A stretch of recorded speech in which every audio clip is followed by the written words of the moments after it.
Hello, everyone. Welcome to Durrett's Take.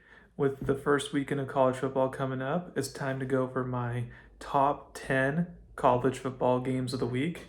So let's get started with the number one game of the week. It's obviously number one Texas versus number three Ohio State, who are 1.5 point favorites. It's a new game on Fox. So this is obviously a rematch of last year's playoff semifinals. However, this game will look completely different from last year's game. So there are so many new pieces for both teams. I expect this to be, therefore, a defensive kind of like slugfest. And what this comes down to is that since I trust Arch Manning right now in this small sample size more than I do with Ohio State quarterback Julian Sayin, and not big of a sample size for him, I think Texas gets the big road win to keep their number one ranking. So I have Texas winning 19-13.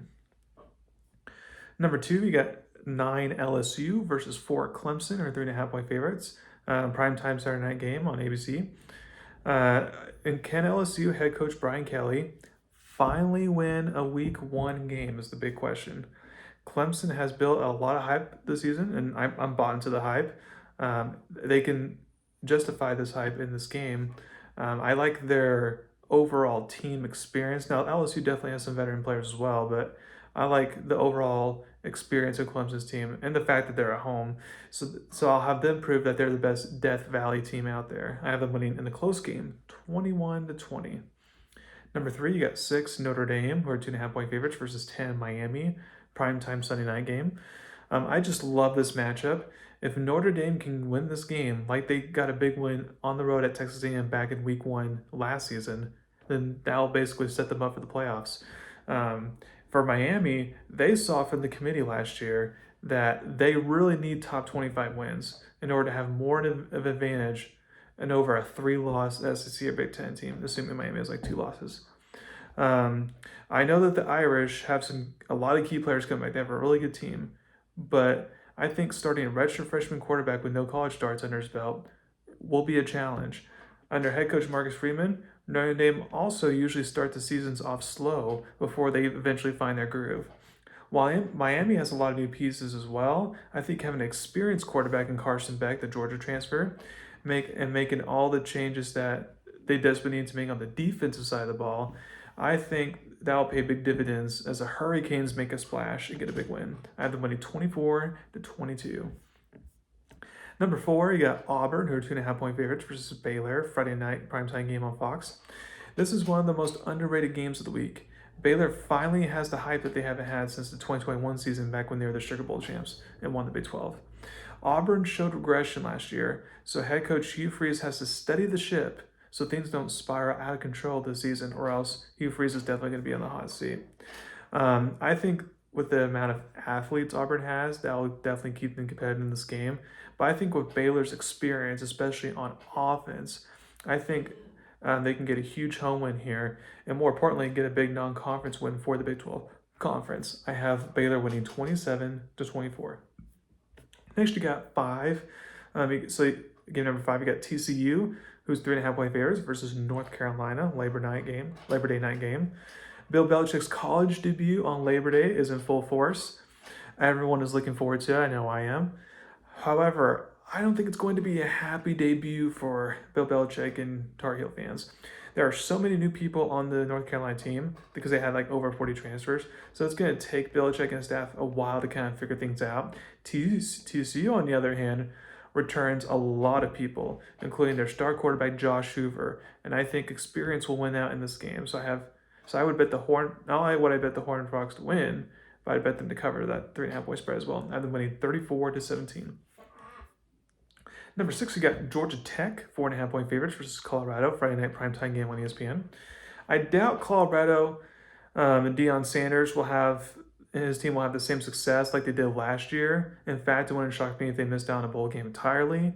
However, that doesn't mean they won't be an interesting watch, especially early on this season. I think highly of Georgia Tech because I think they're a potentially ACC contender this season. However, the Yellow Jackets are a heavy run team, and this game will be played at the high elevation. That could be a problem to the point where they could wear things out by the end of the game if they don't play their cards right. Plus, Georgia Tech head coach Brent Key has been on record during training camp saying that there's been too many sloppy moments of fall camp and it's not where he likes it to be. So it would not shock me if Georgia Tech appears sloppy in this game, and without film on this completely new team that Dion has, he uses that to his advantage like he did back in his first game in Colorado 2 years ago, and the Buffalo squeak out a big win, so either winning 24-23. 7, you got Nebraska, who are 6.5 point favorites versus Cincinnati. It's a Thursday night primetime game on ESPN. It's a neutral site game in Kansas City, by the way. The Cornhuskers have shown improvement from year 1 to year 2 under head coach Matt Rule. Year 3 is usually the year that Matt Rule's programs kind of pop off. If they lose this game, they'll show that Nebraska, is still stuck in the mediocre phase. But if they can win it, then that'll go a long way to them even potentially making the playoffs. Cincinnati's coach is fair to say on the hot seat, so he can use a really big non-conference win to cool that hot seat talks for the time being. I think it'll be a close game that comes down to the wire, but the Cornhuskers make the clutch plays to win the game, either winning 23-19. 8, you got 8th ranked Alabama, who are 13.5 point favorites versus Florida State this Saturday 3:30 game on ABC. I know based on name brands this is a great matchup, but we shall see how much Florida State actually improves after the terrible season they had last year. Alabama, we figure, will be good because it's Bama, and they have some new pieces, including a quarterback. So I'm not sure what to make of them, though, in week 1. I think the home crowd would keep the Seminoles in the game for a while, but Alabama will come out on top and probably cover the large spread. So I have Bama winning 28-10. Number 9, you got Utah, who are 5.5 point favorites versus UCLA. Late night kickoff, 11 p.m. on Fox. Former Pac-12 schools are going at it in week 1. Utah had a rare down year last year, so they have brought in some new pieces, especially on offense. While UCLA brought in that new quarterback, Nico Yamava from Tennessee, with the whole fiasco there that happened this offseason. Utah is on a mission to show that last year was a fluke for them, and I think they can handle business here in game 1. However, with Utah having a brand new offense, basically, I expect Utah to lean heavily on its defense still to get the job done in this game. So I have them winning 20-10.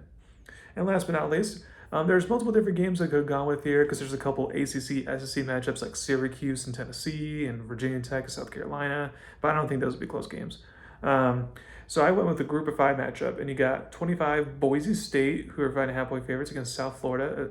It's a 3:30 afternoon kickoff ESPN for Thursday and tomorrow. For the Group of 5 teams, you have to beat the other Group of 5 teams in order to be in playoff contention. Assuming Boise State loses to Notre Dame later in the season, they have to basically run the table if they want to return to the playoffs like they did last year. And they won't be able to lean on Ashton Genty this time. We'll see if quarterback Matt Matson can carry a bigger load than he had to last year. This would be a tough challenge going to not only play in the heat with the high humidity for a team like Boise, but then also USF, is one of the top 20 teams in the country in returning production, so that could be a big factor. I know the Broncos are the better program and should win this game, but I'm feeling an upset may happen to kick off week 1 of the college football season. So I have South Florida winning 28-27. So thank you very much for listening to my podcast today. Please subscribe to my channel and about me. If you want to look at a more in-depth preview of my college football season preview and predictions, then please either look at my past videos that I posted recently, or especially for more in-depth analysis, go to my LinkedIn page, Durrett, to look at the article there. So thank you very much. I hope you all have a wonderful weekend and enjoy some college football being back.